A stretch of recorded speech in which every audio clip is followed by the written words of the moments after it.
সারাদিন বাইরে কাজের ক্ষেত্রে রোদ ও ধুলায় কাটাতে হয় দীর্ঘ সময়। প্রচন্ড গরমে আমাদের চুল অনেক বেশি রুক্ষ হয়ে পড়ে। এভাবে দিনের পর দিন বাইরে কাজ করার ফলে তাপ ও দূষণের প্রভাব পড়ে আমাদের চুলের উপর, যার ফলে আমাদের চুল অতিরিক্ত পরিমাণে রুক্ষ হয়ে যায় এবং চুল পড়ার সমস্যাও বেড়ে যেতে পারে। তাছাড়া চুল তার নিজস্ব সৌন্দর্যও হারায়। তাই নিয়মিত চুলের পরিচর্যা করা জরুরি। ঘরে বসেই নিজের চুলের যত্ন নিতে বানিয়ে নিতে পারেন এই দুই ধরনের হেয়ার মাস্ক, যেটা নিয়মিত ব্যবহারে আপনার চুলের সৌন্দর্য ফিরে আসবে এবং চুল হবে অনেক বেশি মসৃণ।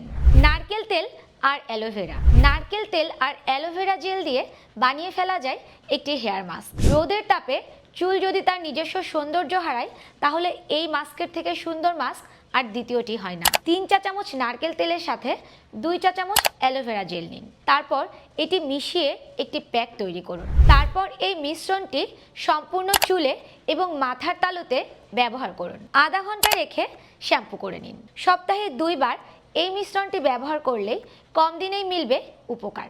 মধু আর অলিভ অয়েল। চুলের আগা ফেটে গেলে কিংবা চুল পড়া বেড়ে গেলে এই মিশ্রণটি অনেক বেশি কার্যকর। 3 চা চামচ অলিভ অয়েলের সাথে 1 চা চামচ মধু নিয়ে একটি প্যাক তৈরি করে নিন। তারপর এই মিশ্রণটি মাথার তালুতে এবং সম্পূর্ণ চুলে ব্যবহার করুন।